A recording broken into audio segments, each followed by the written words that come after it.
Buer, the 11th spirit of the Goetia.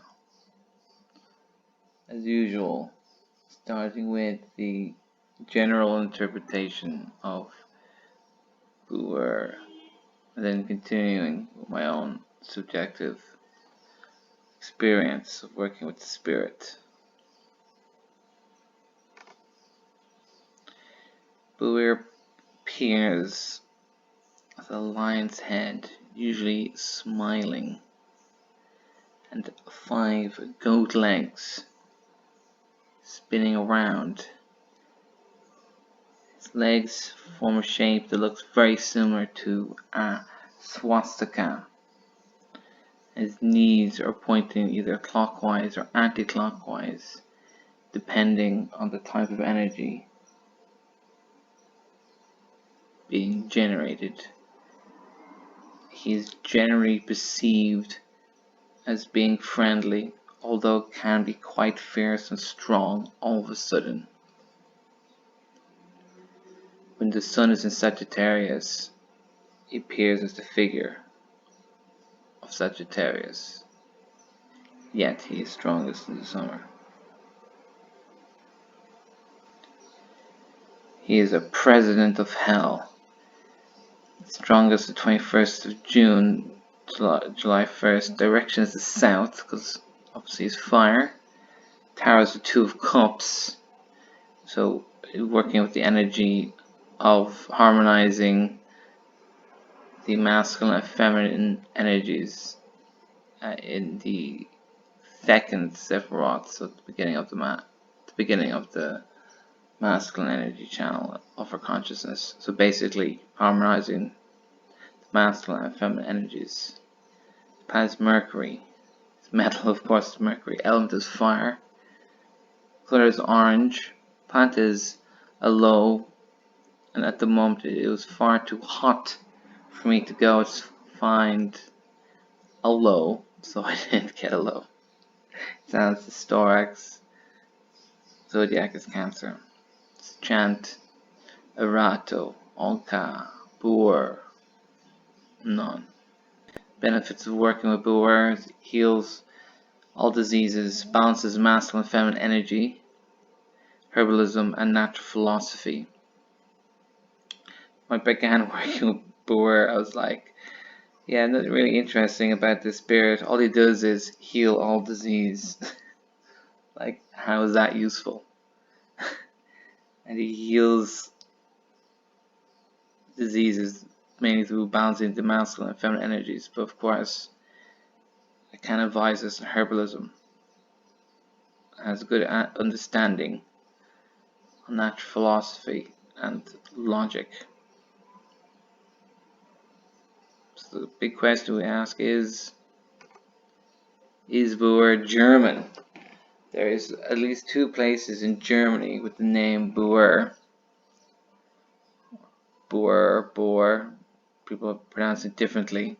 So does this mean he's a German spirit? Or are these places named after the spirit? We don't know. It could be random. But there are other reasons why he may have a German feel to him. Some people just associate natural philosophy and logic as a German thing, because there's quite a lot of German philosophers.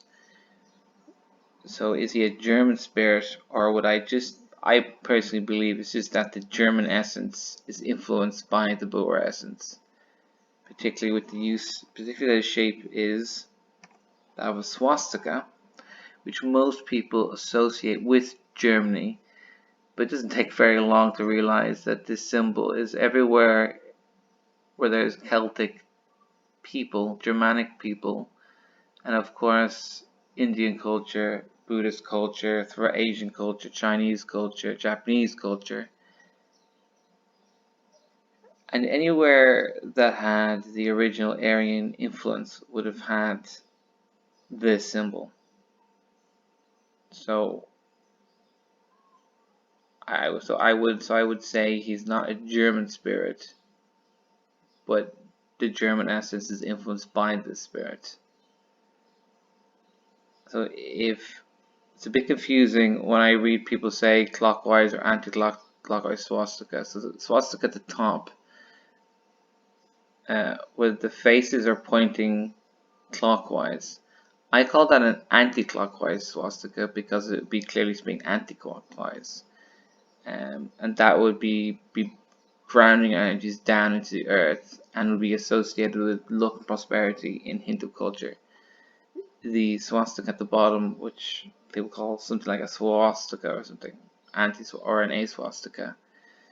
The face is pointing left, or as I see it, as the knees are pointing clockwise. So I call that a clockwise turning swastika, and that'd be the earth energy is now moving up through the system, and that'd be associated with Kali, kind of mysterious, sensual, destructive kind of energy. Some people consider that evil,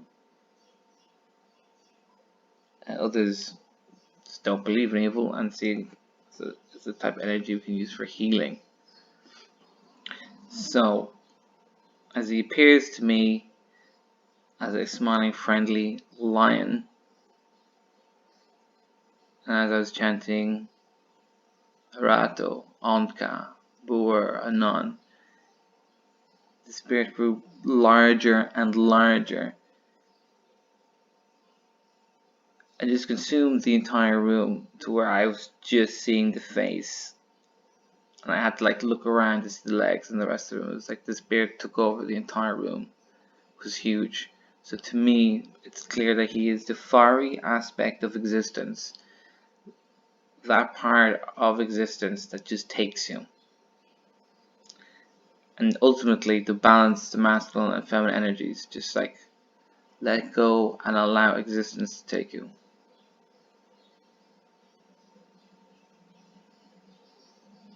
And for me, his knees were pointing clockwise, so he was spinning clockwise, associated with the Kali type of energy. His mouth opened up, swallowed me whole, went down into the ground, came back up again, smaller, and went through my central energy channel as a way of balancing my energies.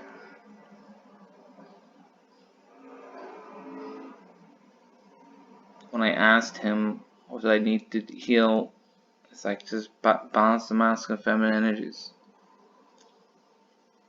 and the internal conflict.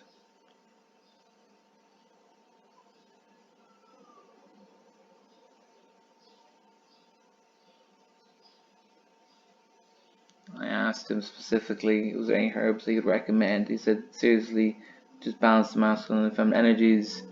But for me, making homemade lemonade would help. He also showed me a tarot spread for balancing the masculine and feminine energies based on the pentagram. I have seen other tarot spreads similar to this. I just preferred this one that he showed me. So that is what I learned from Buer. Just letting go and allowing existence to take you, ride you like a beast.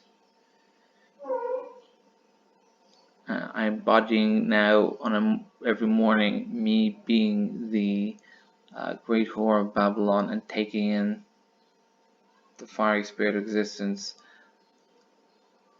Yes, like the Lost Tarot card in the Toad's deck, and using this tarot spread. So I'm regarding Buer an interesting spirit to work with for healing, and I have to do a few more evocations, and maybe I'll be calling upon him in the future. Rato, Honka, Buer, Anon.